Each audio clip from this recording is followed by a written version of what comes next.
Vulnerability அப்படின்னா ஈஸியா affect ஆகக்கூடிய ஒரு தன்மை. இப்ப நான் உங்ககிட்ட வல்னரபிள் ஆகுறேன் அப்படின்னா, என்னோட பயம், வீக்னஸ், இக்னரன்ஸ், பெயின் இது எல்லாமே உங்ககிட்ட ஓப்பனா சொல்றேன்னு அர்த்தம். ஸோ நான் உங்க மேல வச்சிருக்க அந்த ட்ரஸ்ட் நம்மளோட இன்டிமசிய அதிகம் பண்ண ஹெல்ப் பண்ணும். வல்னரபிலிட்டி இல்லாம கூட ஒரு ரிலேஷன்ஷிப் சர்வைவ் ஆகலாம். லவ் அண்ட் கேர் கம்பேட்டபிலிட்டில. ஆனா அந்த ஒரு எமோஷனல் க்ளோஸ்னஸ் கிரியேட் ஆகுறப்ப டீப் பாண்டிங் அங்க ஃபார்ம் ஆகும். ஒரு சிலருக்கு அந்த எமோஷனல் ஓப்பன்னஸ் வராது. அவங்களோட அந்த டீப் ஃபியர் ஸ்ட்ரகிள்ஸ் எல்லாமே மற்றவங்க கிட்ட ஷேர் பண்ணி அவங்களுக்கு பழக்கம் இருக்காது. தானே இண்டிபெண்ட்டாக எல்லாமே மேனேஜ் பண்ணிக்க முடியும் அப்படின்னு நம்புவாங்க. மற்றவங்கள ட்ரபிள் பண்ண வேண்டாம் அப்படின்னு. அது தப்பு இல்லை. மேபி அவங்க வளர்ந்த விதம் கூட அப்படி இருக்கலாம்.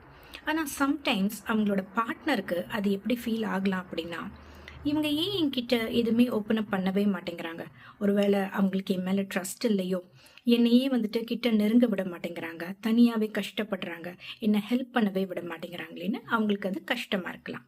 இங்கே ரெண்டு பேரும் நினைக்கிறதுலையுமே எதுவுமே தப்பு இல்லை. ரெண்டு பேருக்குமே ஈக்குவலி அக்கறை இருக்குது. ஆனால் ஒருத்தருக்கு மட்டும் கம்ப்ளீட் ஆக்சஸ் தான் இல்லை.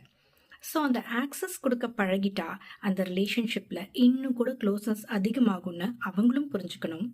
வல்னரபிலிட்டியை ஃபோர்ஸ் பண்ணி வர வைக்க முடியாது. அவங்களுக்கான ஒரு சேஃப் ஸ்பேஸை மட்டும்தான் நம்ம ஹோல்ட் பண்ண முடியும்னு நாமளும் புரிஞ்சுக்கணும். Things might fall in place then.